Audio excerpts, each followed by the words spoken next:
no? Kapag gagawa ka ng farm, of course magsisimula ka sa maliit hanggang sa ito ay lalaki, dapat consistent din po kayo kung ano po yung pwede nyong gawin, no, sa farm po ninyo. And of course, mataas yung pasensya nyo kasi possible in the process mamatayan kayo ng mga alaga nyo, but still if you are consistent and you have compassion sa ginagawa nyo, is magiging lalago talaga yung business nyo soon. Lahat naman ng bagay nagsisimula sa maliit, kaya patience lang hanggang sa ito ay lalaki.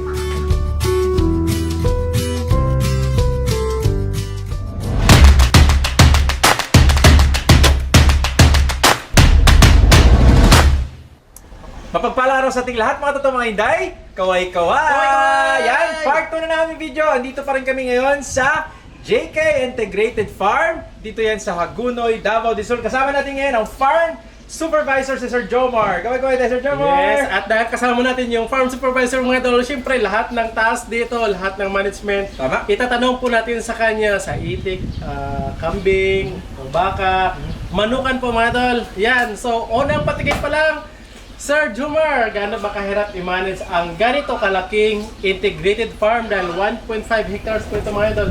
Actually, challenging talaga siya, no?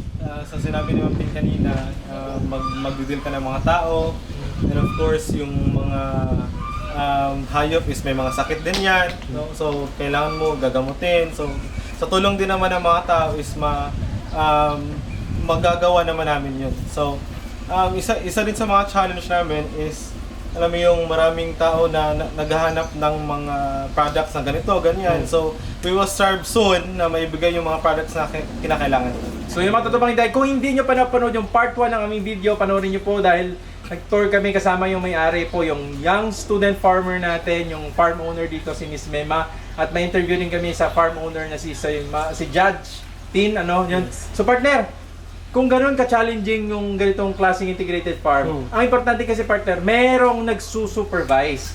Yun. Papasok nyo si Sir Jomar, kaya sabi ni Ma'am Judge Tin na kailangan nila si Sir Jomar dahil nga graduate siya ng agriculture business yan. So, yun sir, ano ba yung nakita mo na posibleng malaking dito sa farm, yung kumikita talaga ang kabuhayan na nagsusurvive yung farm? Yes sir, our product is we have eggs, chicken eggs, and also duck eggs, no? So yun po yung nagsusustain sa amin everyday kasi everyday kami nagpo-produce ng eggs. So everyday din namin dinideliver ito sa mga buyer po namin. So through those products is nasusustain po namin yung mga expenses namin araw-araw. Sa manok na eggs, mga ilang piraso pa yun po ang na ano nyo? We na have harvest 3 houses po doon, and per house.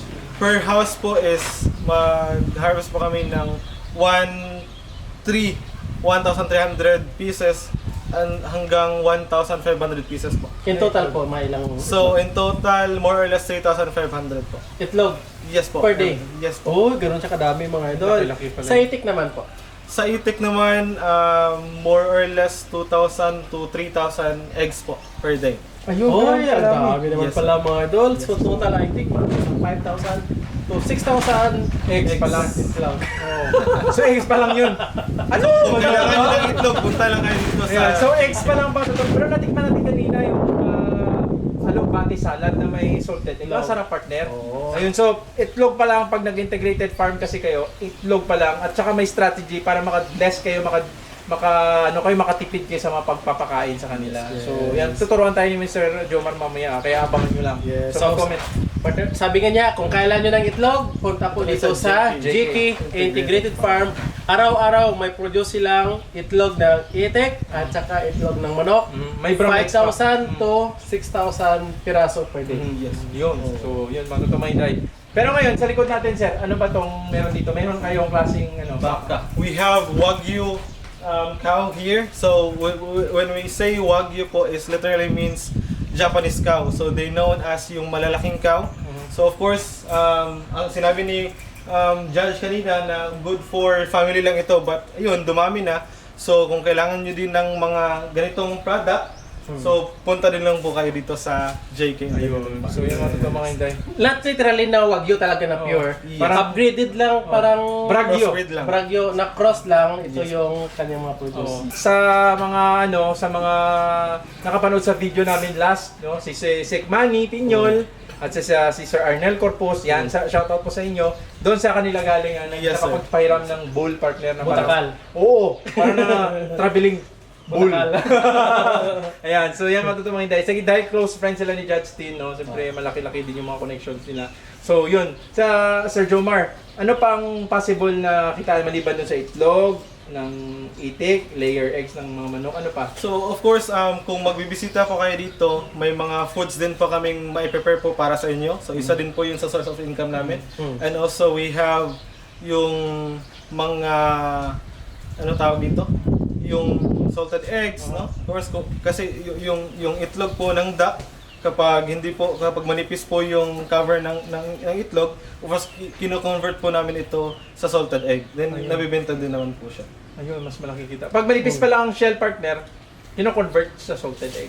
Pag mga hard shell, yun na binibenta nila. Akala ko kasi yung mga unfertiled egg, yun yung sa salted egg. Hindi pala. And also we have seedlings here. So kung nakikita niyo yan, yan po yung magiging area ng mga seedlings po.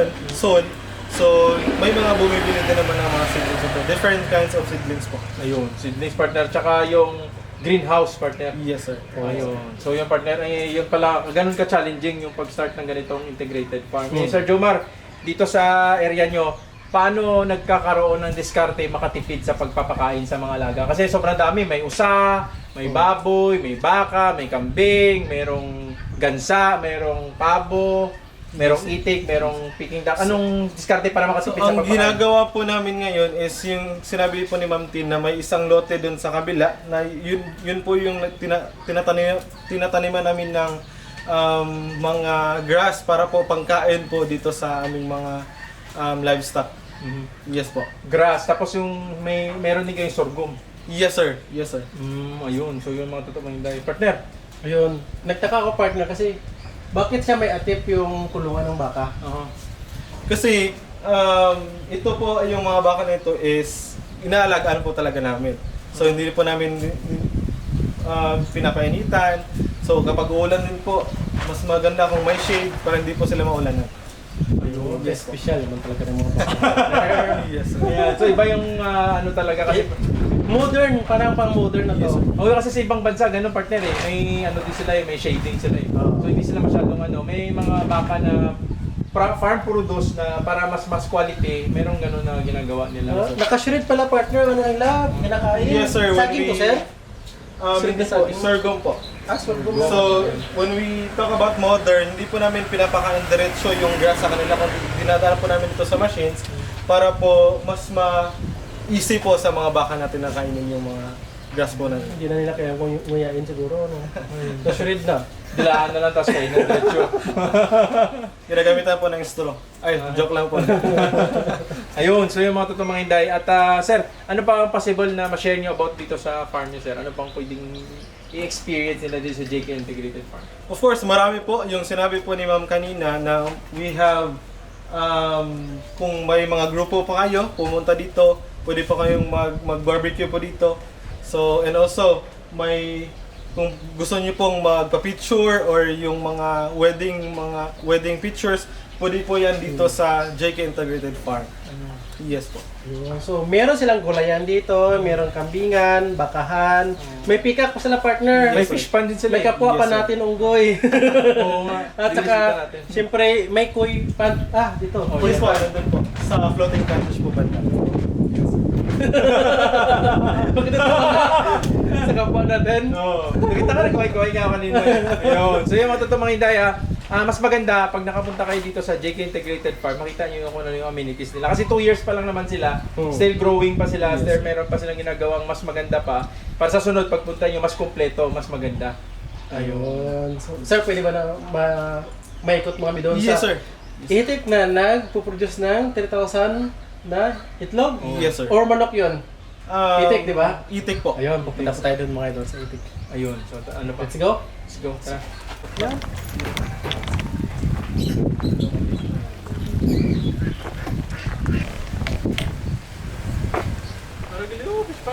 Yan sir, salted egg. Din dito yung mga pwede pang balot. Pwede pong balot. Alright mga idol, dito po tayo sa kanilang storage ng itlog. So meron ditong itlog ng bibi at saka bibi pa rin. Pero salted egg. Salted egg na partner. Na-process na. So dito ginagawa yung mga salted egg nila along the side sa kanilang processing dyan. No? Kasi may iniinit na tubig, tapos nalagay, ganyan sa clay. No? So yung mga totoong Inday, dito sa kanilang area na to, yung itik nila partner, nagpo-produce ng 2,000 to 3,000 eggs per day. Yes. Sa ilang pirasong ano yun sir, itik? More or less din po mga 2,000 na itik. Dito lang. Dito lang banda. Yung doon sa kabila. Doon sa kabila is ganun din po. Mga 2,000. 4,000. Yes sir. So nagpo-produce sila ng mga 10,000. 10,000. Tama-tama mga totoong mga Inday kasi usually ganun ilang percent ganun partner no? Yan yung produce ng mga itlog ng mga itik yun. So yung iba, pag hard shell, binibenta nila para sa balot. Yes sir. So may ano kayo dito sir, incubator. Yes sir, meron po. Ayun. Tapos yung mga soft eggs, soft shells, Ginagawa po namin salted egg. ayun. So, ito. Pero may pinadala si Judge Tin partner. Thank you po, Thank you Judge. po. Thank you. Yung crack naman po sir. Yung crack may bumibili din naman po. Yun. Yes po. So extra income din yun. Yes sir. Kasi sayang naman kung itatapon lang, pera na kasi. Yun. Ayun, tama. So, kung mas maganda kasi ang kung tibol lang, food, yung sa bibi, no? Tama, pwede kasi mas healthy siya, matuto mga Inday. No? Pero hindi kasi sila nagbebenta yung manok lang. Ayun. Dito is salted egg lang or pangbalot. Bakit sir? Bakit sir? Kasi mas mahal kapag pangbalot sir. So mas malaki ang kita. Mas malaki yung kita. Ayun. So tama naman. At sino nakaisip nun, sir? Of course, yung boss namin si Ma'am T. Magkano sa isang tray ng average? Yung isa, yung ganung size Ah. is 13 pesos po. Per piece. Per piece. Yes po. XL na yan. Yes sir. Ayun, XL. So medyo malaki na pala. Partner, kung yung isang farm, parang ganito, magiging sustainable ka pag marami kang possible na source of income. Sir, Yes sir. sa tingin mo sir, ditong farm na to, kaya bang i-sustain yung expenses ng gastos at saka may kita pa? Yes sir. Actually, isa sa mga, lalo na sa mga nagsisimula pa lang, isa sa mga pwedeng gawin nyo is may market talaga kayo. Kasi gagawa ka ng farm, tapos wala kang market, so anong gagawin mo sa product mo? In case lang kung family use lang. Pero pag ibibenta mo, of course, dapat may market ka. Kasi pag wala kang market, maghahanap ka pa ng market kung may product ka na, so possible baka masisira yung product mo. Hindi ka pa makahanap ng market. So bago ka magsisimula ng farm or any other products na pwede mong ma-produce, maghanap ka muna ng market. Ayun. Yes po. Or start small. Yes po. Kasi kung wala lang yung produce mo, marami nang bumibili, you can go into Expand. large scale. Yes sir. Na partner, para hindi nila makopya yung nangyari sa Pangasinan partner na isang buong truck partner, pinatapon na yung itlog kasi nga walang buyer, parang may foul pa. Sayang partner. So kung may market ka na, tama si Sir Jomar, kung may market ka na, pwedeng magkaroon ka pa ng expansion kasi nga yun, mayroong ka na may secure na yung bibili sa mga Hindi ka pa malugi. Hindi ka malugi. Ayun. So, At dito na yung itikan, partner. Yan, pwede natin masilip later on. Yes sir. Yan. Nagtatawag na po sila mga ito. ayan. So tandaan nyo pa mga totoong mga Inday ha, pag mayroon kayong mga produce sa farm, huwag kayong mag-focus dun sa mag-harvest at ibenta. Tulad dito yung gawin nyo, magkaroon kayo ng idea tulad ni Judge Tin na hindi niya binibenta from fresh eggs, kundi pinaprocess niya sa balut at saka itong salted egg. Para mas doble ang kita, tama? Yes sir. Ayun. Tara, punta tayo doon sa etikat, i-check natin kung ano ba yung kaganda doon. Bili. Pero mas masulan yung manok kaysa sa At dito na rin po yung nasa 3,000 na Itik Pinas po mga idol. Paano ba naman Itik Pinas? mas malalaki yung Itik Pinas and mas malalaki yung egg po nila. Yes po. Ayos. Yun pala yun, mga totoong mga Inday. So, kung ganito yung klaseng farm na meron guys sa integrated farm nyo, ano yung mga advantage na pagkakaroon ng ganitong klaseng... Actually, yung advantage po ng ganito is daily talaga yung income mo. So, daily ka magpo-produce ng product mo and daily yung kapasok na pera para sa So hindi na ito nire-range unlike sa atin doon sa Super Catalan Partner na pinapakawalan sa palayan. So ito, feeds. Yes sir. Yes sir. Layer feeds ata? Yes, sir. Something ganyan. So may mga nililiguan ba sila dyan na tubig o wala na? Actually, meron po. Nilalagyan ng tubig ng yung nagbabantay po dito para, of course, hindi mauhaw yung mga itik. So ano lang, sa liguan lang, maswim lang daw nila kasi yung ulo nila. Okay na yun sa kanila. Ayun, so yun matutumain guys. Dapat may makalabas lang yung ulo nila tulad yun, no? Meron sa gilid doon, makita nyo yung mamaya. Inuman. Ayun. So yun ang advantage pag nagkaroon ka ng itikan, no, sa integrated farm mo. Possible everyday kitaan mo pagka ilang months sila sir, ilang edad nila, ilang sila yung magiging pinaka productive nila na ano.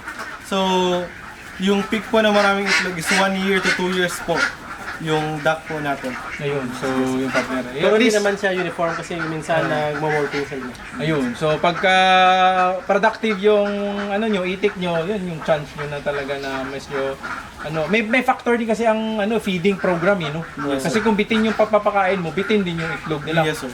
Pag tinipid mo sila, titipidin ka din nila. Yes sir. Exactly. Lugi ka kung tinipid mo partner. Oo, kaya wag kalagaan mo sila tapos tipid. Wag tipidin yun. Bagsakan mo 10 sako. Oh! Yabang mo!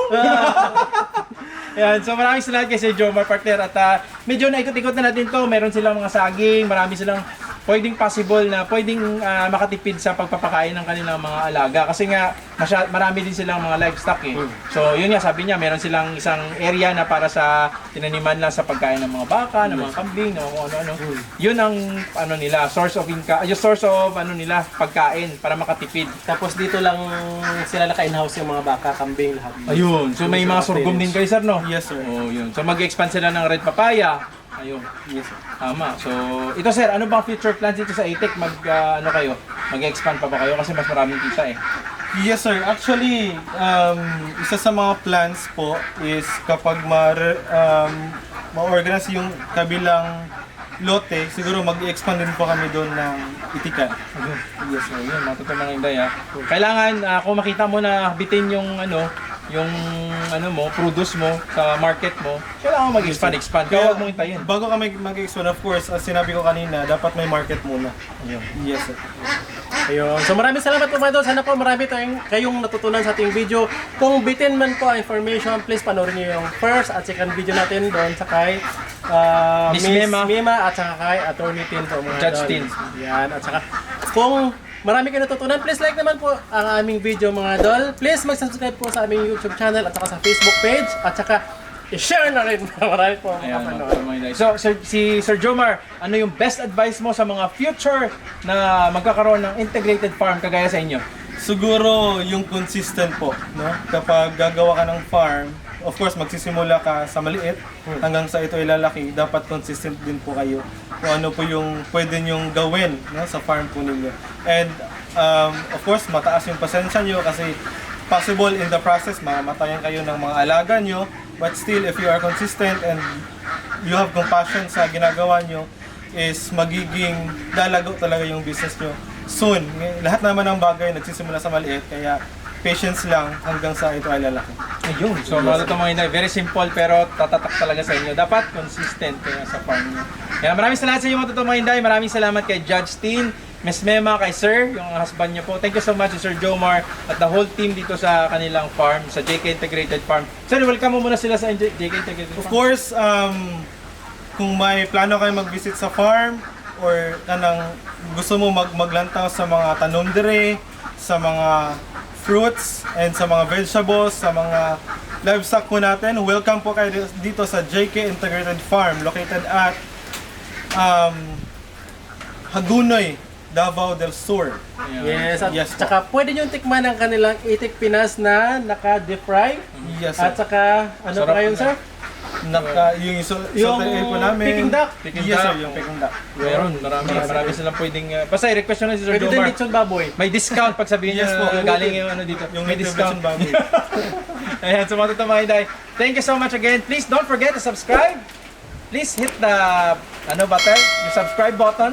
Yan. And then, huwag niyo po kalimutan, iba't ibang diskarte, iba't ibang farming techniques, at iba't ibang farmer hero ang mapipicture namin. Ngayong araw po, ang episode na to, ang JK Integrated Farm, supervised by Sir Jomar. At maraming salamat po sa kanila. At so hopefully po, sana magkita-kita tayo sa susunod sa farm nyo. Tandaan nyo po, Luzon, Visayas at Mindanao at ibang bansa na punta na po namin ni partner. Hopefully, mas marami pa kami mapupuntahan. Samahan niyo po kami para mag-share siya ng knowledge, idea at nakakatawang mga jokes namin ni partner. Maraming salamat. Happy farming mga idol! Kaway-kaway mula dito sa JK Integrated Farm. Happy farming! Hihi!